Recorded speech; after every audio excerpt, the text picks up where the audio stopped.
महाराष्ट्र में जंग दो गठबंधनों के बीच है और दिलचस्प है इन गठबंधनों के लिए हो रहे ऐसे गुपचुप प्रचार।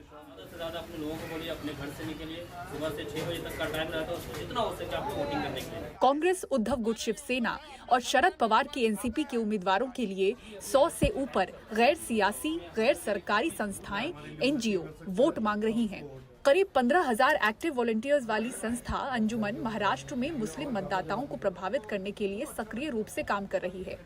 उनसे महाविकास अघाड़ी का समर्थन करने का आग्रह कर रही है। ऐसी और कई संस्थाएं मैदान में घर घर घूम रही हैं। ओवरऑल आप देखेंगे ना तो ज़्यादातर जो हमारे मेंबर हैं, जो हमारे जितने भी ओहदेदार हैं हमारे ऑफिस के, ये लोग इंडिया गठबंधन को ही चाहते हैं कि इंडिया गठबंधन जो है जो उसके साथ में ही रहना चाहते हैं ये लोग।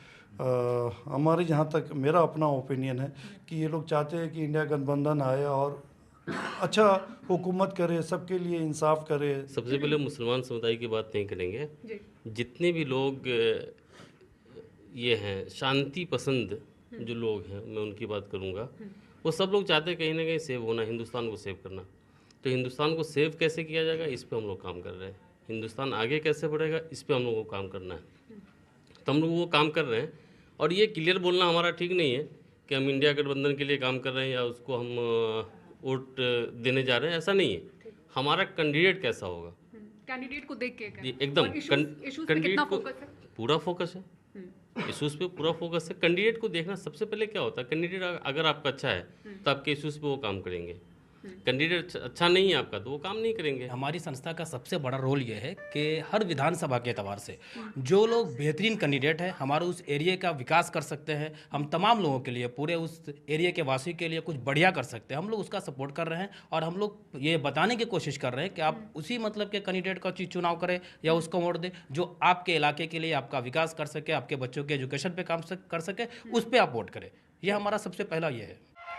वहीं लोकसभा चुनाव में बुरा प्रदर्शन देख चुकी बीजेपी, शिंदे शिवसेना और अजित पवार गुट एनसीपी वाली महायुति के लिए राष्ट्रीय स्वयंसेवक संघ, विश्व Hindu Parishad, art of living जैसी संस्थाएं भी डोर टू डोर पहुंच रही हैं। विधानसभा चुनाव के लिए दोनों ही पक्ष समर्थन जुटाने और अपने अपने मतदाता आधार को सुरक्षित करने के लिए हर संभव प्रयास कर रहे हैं। महाराष्ट्र में करीब 10,000 वॉलंटियर वाली आर्ट ऑफ लिविंग संस्था हर रोज नुक्कड़ नाटक के जरिए मतदाताओं तक पहुँच रही है।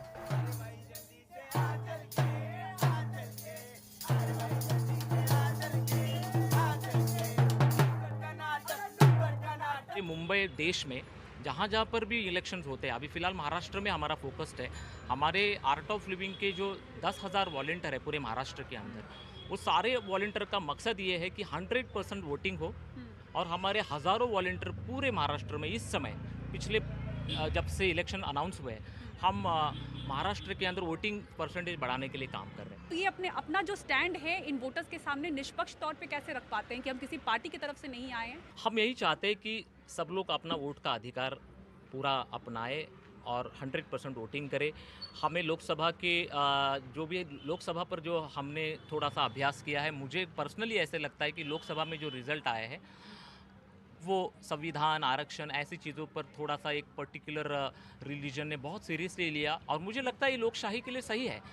हर एक को अपना अधिकार है अपनी तरीके से लोगों को वोट करने का। लेकिन मुझे लगता है कि थोड़ा हरियाणा के रिजल्ट के बाद थोड़ा नैरेटिव सेट हुआ है महायुति के फेवर में। एमवीए समर्थित एनजीओ और आरएसएस के बीच टकराव मूलतः विचारधाराओं का है। एक तरफ एमवीए गठबंधन अलग अलग तरह से मुस्लिम वोटों को एकजुट करने की कोशिश कर रहा है, जबकि 65 सहयोगी संगठन के जरिए आरएसएस की सजग रहो रणनीति का उद्देश्य एमवीए की तथाकथित वोट बैंक राजनीति का मुकाबला करना है। महाराष्ट्र की महालड़ाई में ये तस्वीर भी अनोखी है, जहां सियासी जंग में गैर सियासी, गैर सरकारी संस्थाओं को भी वोटरों के घर जाना पड़ रहा है। मुंबई से कैमरामैन महेश हलवाई के साथ पूजा भारद्वाज, एनडीटीवी इंडिया।